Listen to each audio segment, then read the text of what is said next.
Hi, everybody. Yes, I'm Joe Braun. I work in the Detroit Lakes office for the Minnesota Pollution Control Agency. I'm the Industrial Stormwater Program Coordinator. Thanks for joining us this afternoon. I'll pass it over to Brittany. Hi, everyone. I'm Brittany Abel. I'm the PFAS coordinator for the MPCA's Industrial Stormwater Program, and I am located in the Brainerd office. Thank you, Brittany. Then we'll move it to Matt. Hi, Matthew Moon here. I'm the Industrial Stormwater Permit Writer, and I work out of the Marshall office. Thank you, Matt. And I will give a little bit of housekeeping information before we get started. As you can see, we have a large number of participants joining us today. We have about 113 so far in this meeting. So we will keep everybody's lines muted just because it gets a little difficult when you get this size of a group and with background and all the different things that can happen with muting and unmuting. We do encourage you to make use of the chat option in the right-hand corner, bottom right-hand corner of your Webex screen probably. You can see the chat, which is usually the little call out sign. If you want to chat questions, if it's during the presentation, we may try to answer it in writing if it's a quick question. If it's a question that will take a little bit longer explanation or additional answers, we'll hold it till the end of the PowerPoint. And then we'll go through and we'll take those questions or those comments through chat and do our best to talk through all of that. Our PowerPoint has been taking about 39 to 40 minutes to get through, and then we have 20 minutes at the end to go through your questions and comments, and then also providing any avenue for you to give us additional feedback or ask additional questions, and giving you some places and spots to do that. Well, we will kick this off and get started with Matt. And so I will hand it over to Matt. Thank you, Sam.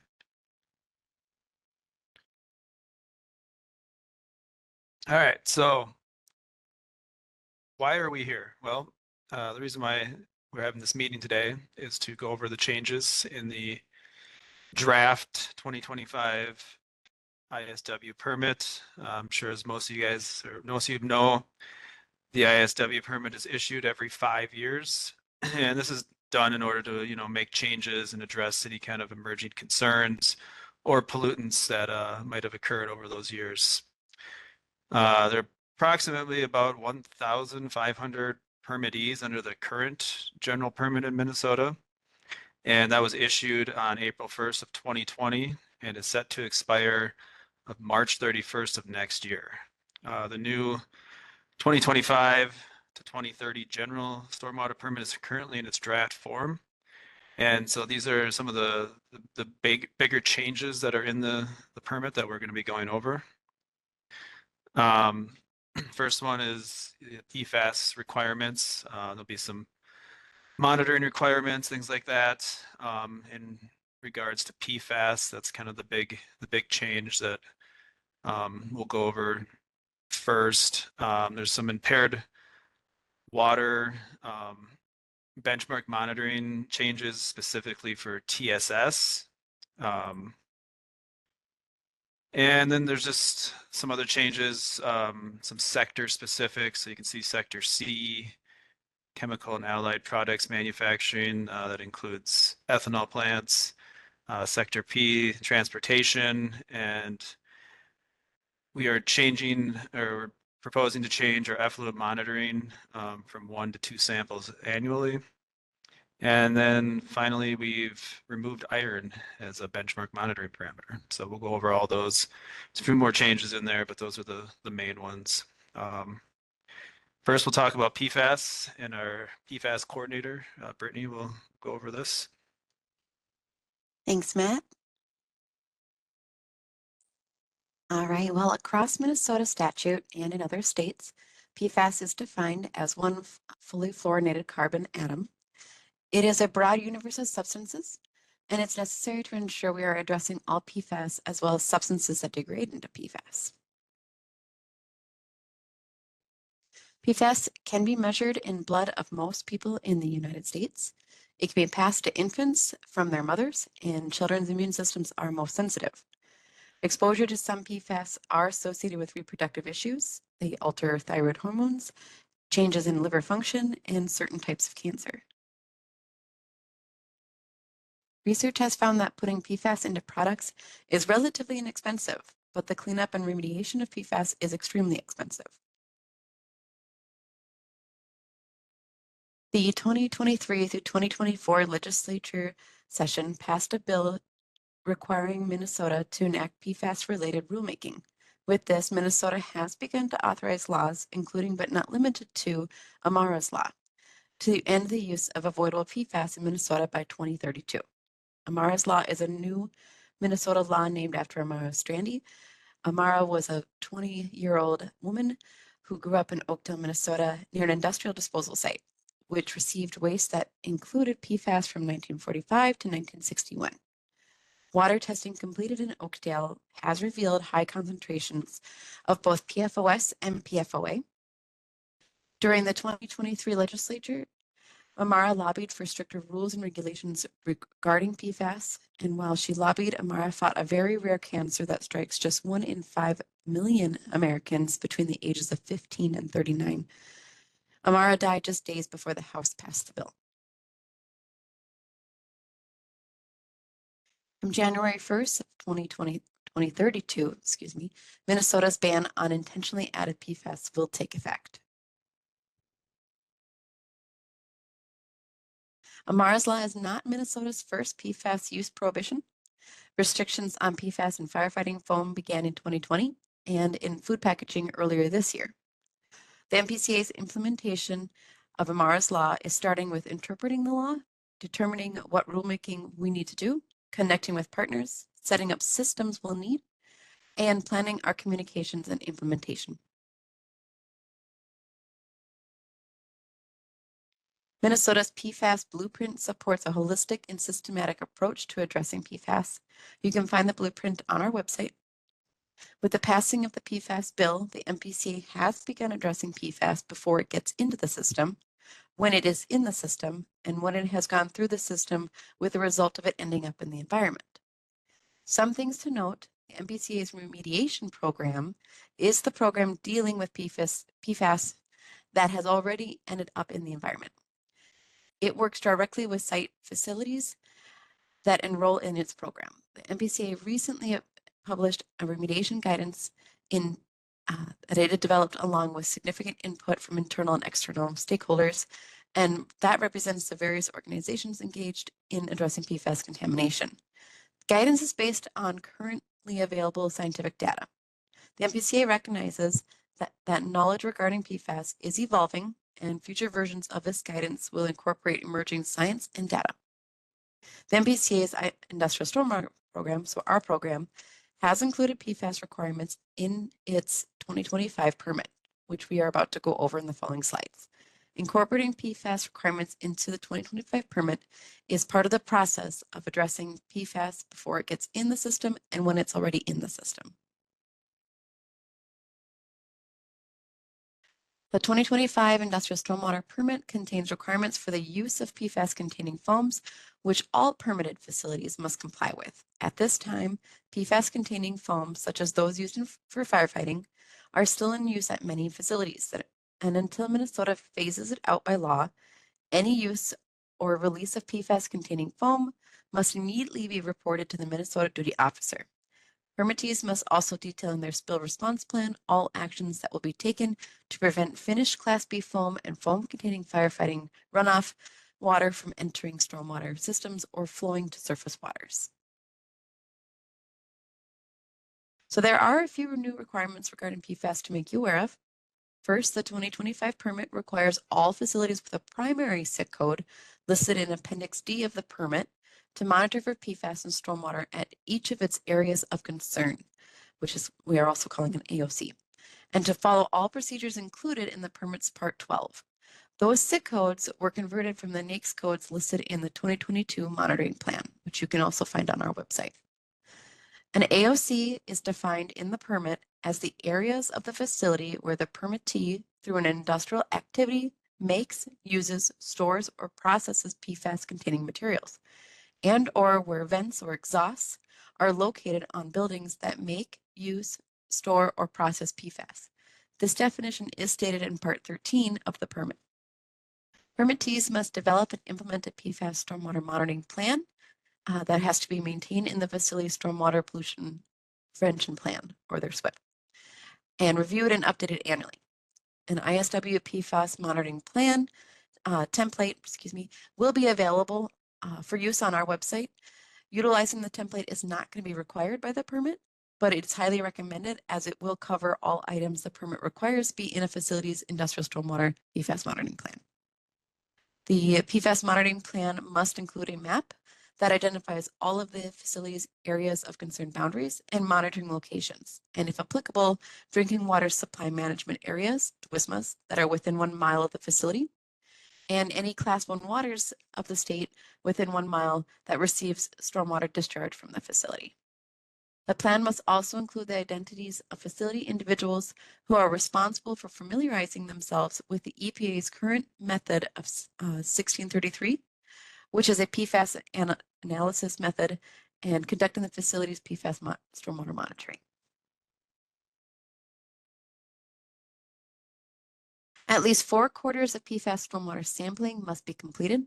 The permittees shall begin collecting PFAS stormwater samples within the first quarter following the permit's issuance. Samples must be collected from measurable runoff events or acceptable snowfall events at each of the facility's areas of concern. The collections must be made and analyzed in accordance with the current method of method 1633's requirements.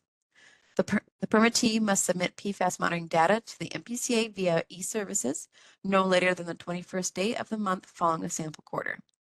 After collecting and analyzing 4 separate quarterly samples, 1 per calendar quarter for each AOC location, the permittee shall average the PFOS and PFOA values in nanograms per liter found at each AOC location. This permit also contains thresholds. These are values for certain PFAS. If the average results are at or greater than the permit's thresholds, then the permittee will be required to complete and implement a PFAS source and exposure reduction plan, which is also called a SERP. The MPCA, our program, has created a SERP template, which will be made available on the Industrial Stormwater's website. In the event a permittee's facility needs a SERP, the permittee must utilize the current version of our SERP template and implement it within 180 days of its final sampling quarter. The permittee must also review and update its SERP annually and submit it to the MPCA as part of its industrial stormwater annual review.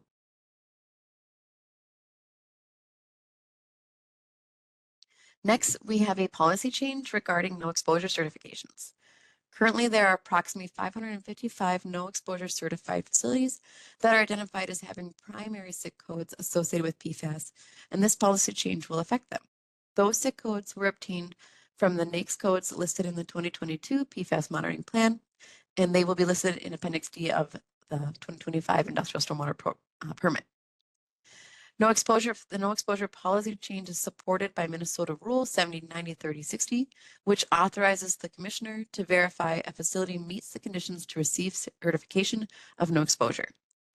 Verification occurs through a review of a regulated party's application, inspections of the facility, or other means that the commissioner finds reasonably reliable.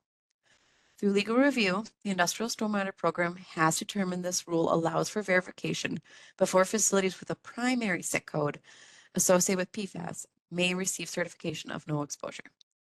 So when it's time to certify for no exposure, those facilities will have to complete 4 separate PFAS stormwater monitoring events at their areas of concern, which is defined in the permit, before no exposure certification may be granted. And this may result in some facilities obtaining permit coverage until after they've completed and submitted qualifying PFAS stormwater monitoring results. The permit defines an area of concern, as I said before, as all areas of the facility where the permittee through an industrial activity makes, uses, stores, or processes PFAS containing materials and or where vents or exhausts are located on buildings that make, use, store, or process PFAS. The 4 separate runoff events must have a minimum of 72 hours apart, and monitoring shall be done utilizing method 1633. However, if a facility, had participated in the 2022 monitoring event, they may submit their results even if they weren't using method 1633 during the monitoring event. But they do need to have a completion of 4 monitoring events at least 72 hours apart. So if they only did 2 or 3, they still have to make up the last to make a full 4 count.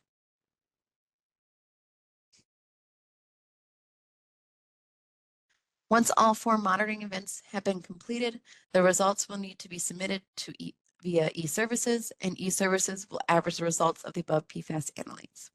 To gain no exposure certification, the average results of the listed PFAS analytes must be below the thresholds contained in the 2025 general permit. If the facility was required to obtain coverage under the Industrial Stormwater Program, permit, then they may submit a modification in e-services to end its permit coverage and receive its no exposure certification for qualifying results. If the average results are at or above these thresholds, then the facility must remain under permit coverage and cannot obtain no exposure certification until further action and monitoring for PFAS demonstrates their average results are below the thresholds and industrial facility meets all the other requirements for no exposure. Feel free to reach out to myself as the PFAS coordinator for the Industrial Stormwater Program with any questions or concerns. You may also reach out to Mary West, who has now rejoined us here at the agency as our PFAS inspector in the Industrial Stormwater Program.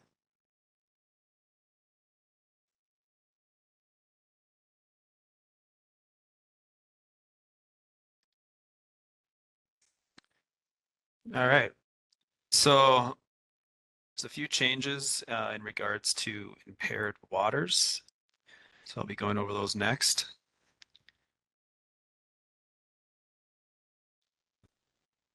Next slide. There you go. All right. So this change is in regards to impaired total suspended solids impairments. So if water is impaired for TSS or one of the surrogates listed below there, that is within 1 mile of a monitoring location and which a discharge flows to, then the benchmark value is going to be reduced from 100 milligrams per liter to 65 milligrams per liter. This is, of course, only if TSS is listed as a required benchmark monitoring parameter for that, industrial sector for which the site is under. If the impairment is new, this requirement will restart benchmark monitoring, even if TSS benchmarks were previously met. So then they'll have to meet the 65 milligrams per liter. Permittees will be required to implement stormwater control measures and BMPs that will restrict the discharges to the extent necessary to ensure the facility's stormwater is not causing pollution to affect the water quality of the impaired water, and that's where the 65 milligrams per liter must be met. Just to note, the surrogates themselves have not changed, so those are all aquatic life impairments that are used as surrogates. So those types of impairments will also trigger this requirement.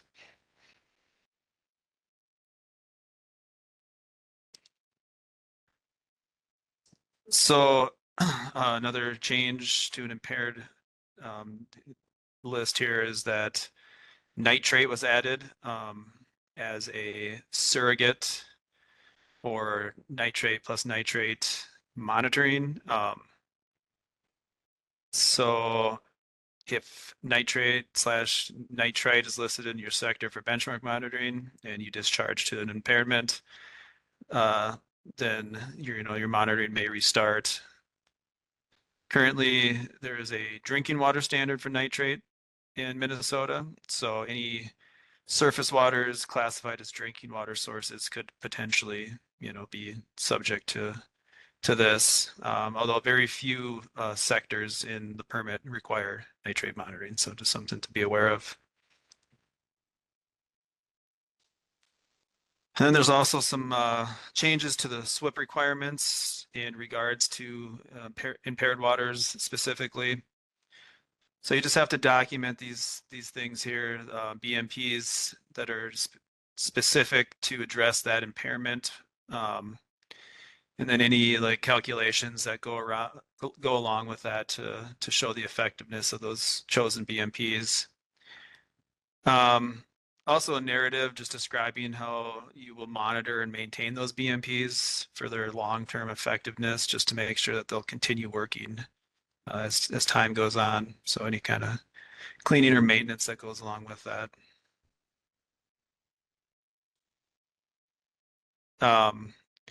Next, there's a few changes to the benchmark monitoring just in general. First one is just we added some language, basically making sure that samples were collected downstream of like the furthest BMP or the last BMP, just to make sure that you're receiving, all the benefits from your BMPs. And it's in a location that doesn't receive flow from other sources, or it's basically just receiving stormwater that's representative of the runoff coming from the facility.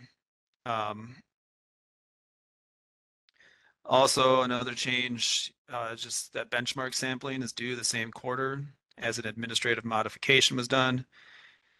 Previously, those administrative modifications would turn off benchmark monitoring for the quarter, and you'd have to wait until the next calendar quarter to submit.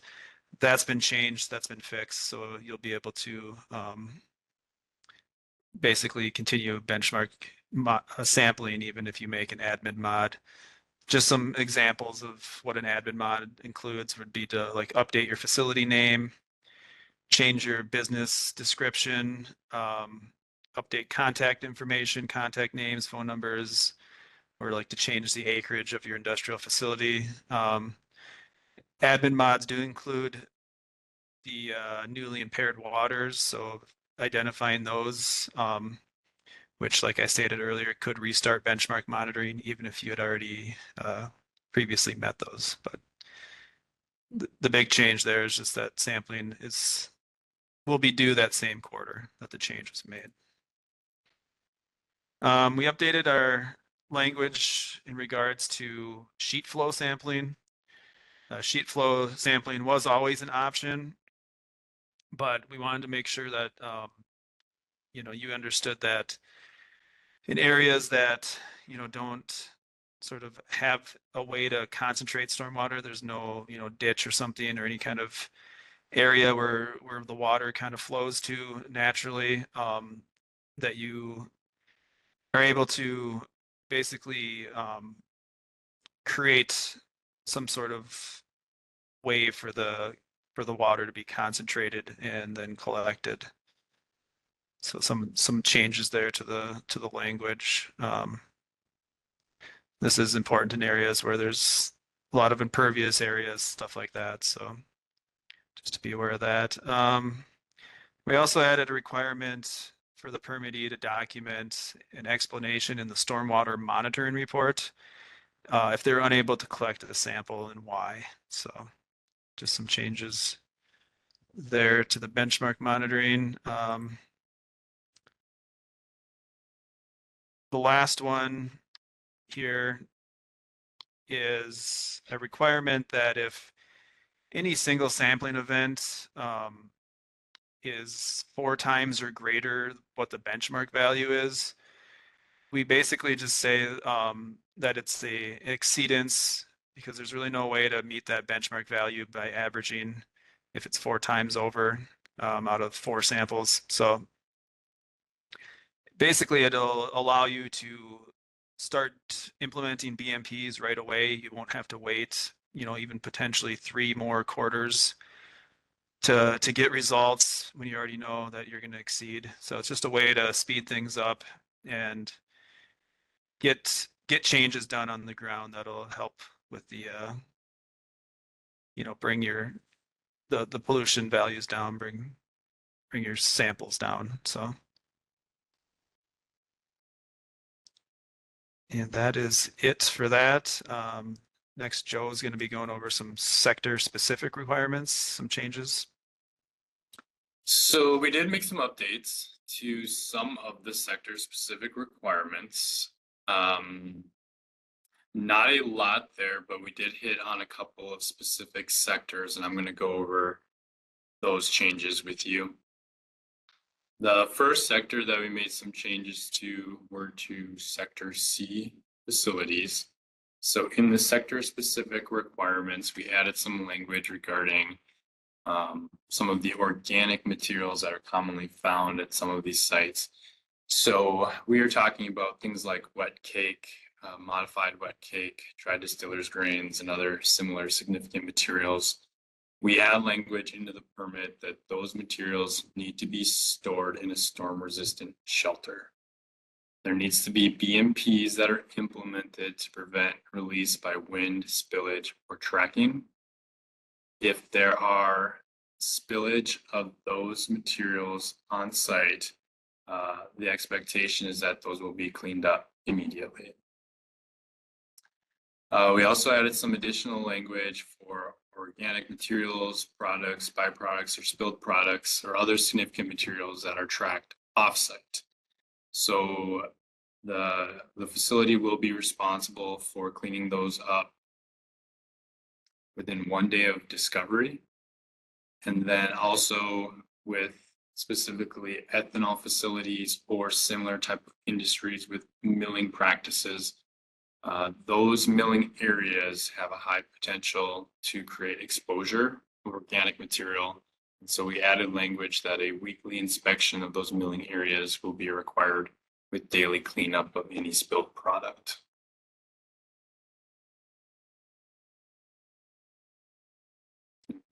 There we go. All right, and so another sector that we added some language to was the Sector P, which is the land transportation and warehousing sector. Specifically, we added some good housekeeping language regarding the loading and use of traction sand. So this language includes the addition that traction sand storage and loading areas will not be subject to run-on and runoff, and that the facility shall implement BMPs to prevent the off-site transportation of sanding material and to ensure that traction sand is not discharged to surface waters.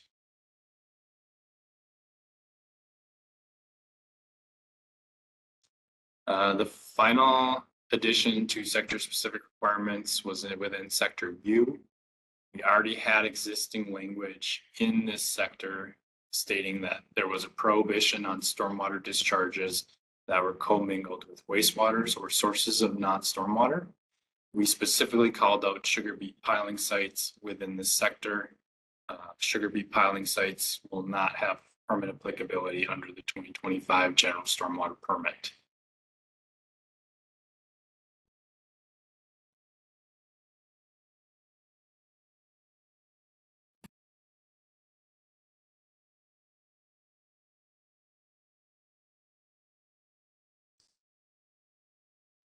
All right, so a couple more just SWIP requirements here. I did go over a few of the impaired waters specific SWIP requirements, but these are kind of in addition to that. The first one here is just that it's a requirement to document BMPs used to manage runoff that diverts stormwater around areas that may contain pollutants or contaminants. This also includes any sort of like historical contamination or pollutants that might be on site. But yeah, just trying to, keep stormwater out of those areas. And then finally, just a requirement to modify the SWIP within 30 days if any changes occur at the facility, and to include the date the SWIP was implemented and last modified. So pretty simple there. The next requirements will be PFAS specific. I'll let Brittany go over those. Thank you. So as I said before, the permittees that are subject to the permit's PFAS requirements are going to be required to develop and implement a PFAS stormwater monitoring plan, and that has to be reviewed and updated annually and kept with its SWIP. And then we will, of course, have a PFAS monitoring plan template available on our website that can be used by the facilities.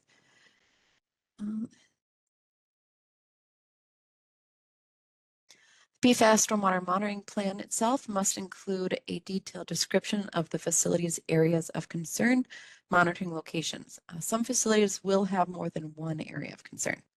The plan must identify significant materials such as, but not limited to, PFAS-containing materials that are located within an area of concern.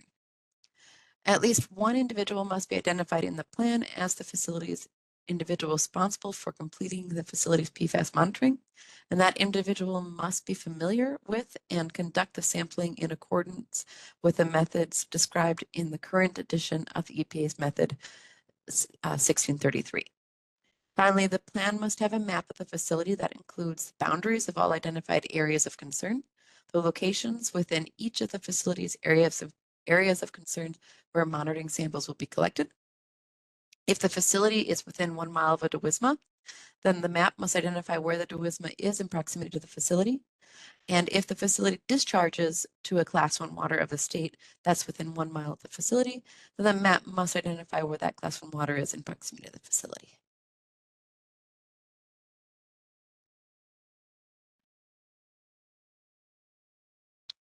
I'm going to be speaking about some additional changes to our permit that have applicability across the board.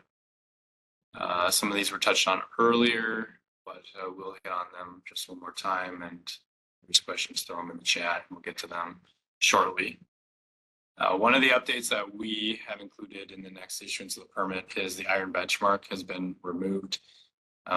This will match the EPA's multi-sector general permit.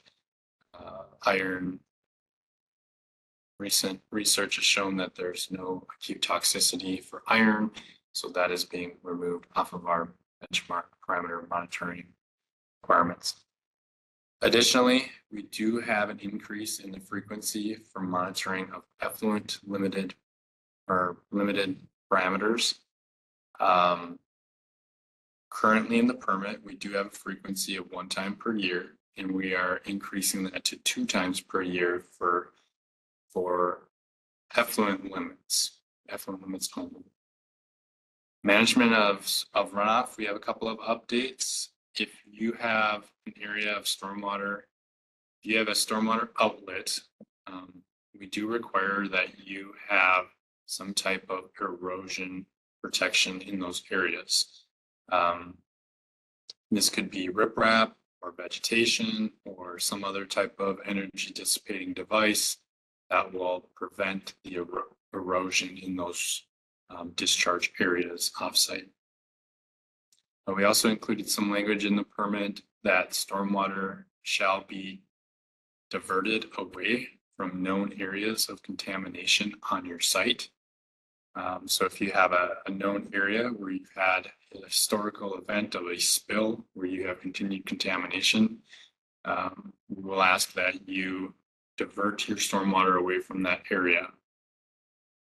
Salt storage is an area that we've updated and included additional language in our permit. We do ask that the locations of salt storage piles be documented in your SWIP.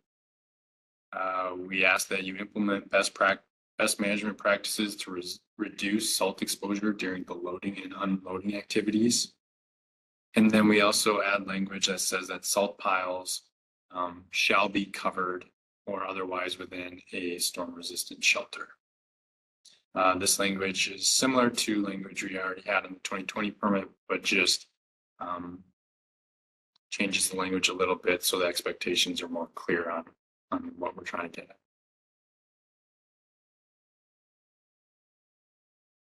We added some new definitions to our permit so that everybody is all on the same page with what we're asking for and what it means.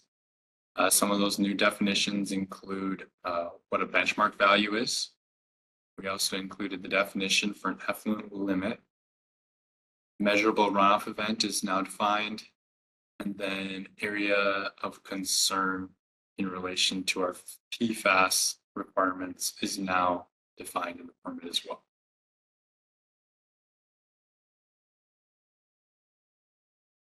Next steps. So obviously, we're talking about the next issuance of the Industrial Stormwater Permit going into 2025. And so all of you are thinking about reapplying in the near future. Some of you have already asked us, when can I do that? How do I do that? So I want to cover that a little bit.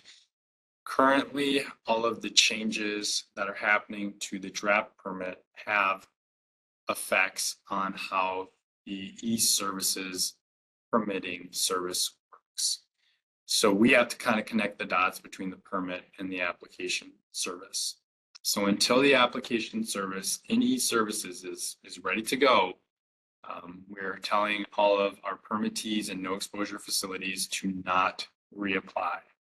At this time, do not reapply for the 2025 permit, as the application service that is available on e-service is only for the 2020 permit or no exposure certification. We are still waiting to make some updates and then test how the system works and then get that into production. And we're not quite there yet, but we do hope to have that within the next couple of months up and running.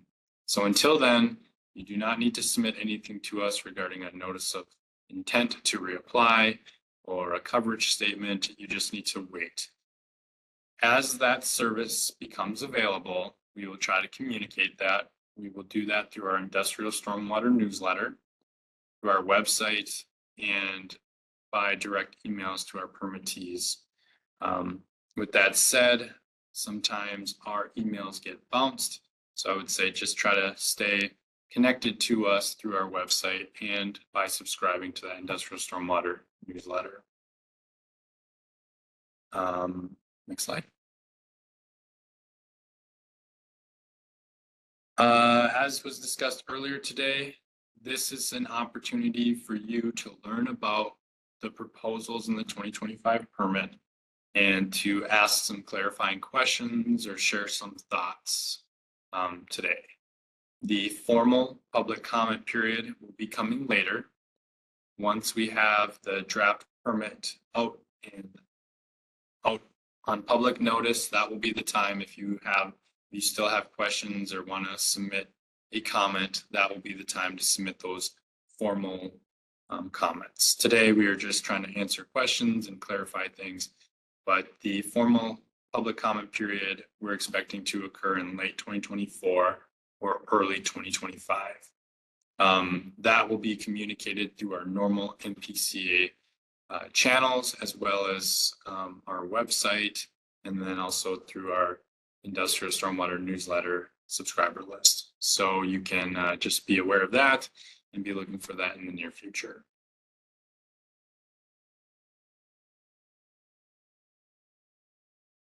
That concludes our presentation for today. It looks like we definitely do have some time for some questions. I believe Sam noted earlier today that we had some trouble with people coming off of mute and answering those questions like that. So I think we'll just be answering questions as they come up in the chat. But please, if you do have questions or need clarification, this is certainly a good time to ask, because others might be having the same question. Otherwise, after today, we will be having another informational meeting. You're welcome to attend. It will be covering the similar information. So if you want to hear it again, that would be another opportunity. Otherwise, we do have the Industrial Stormwater Program email address, which you can see on the screen now. If you have questions, you can certainly email us there. Otherwise, you can wait for the formal public comment period, and you can submit comments that way as well.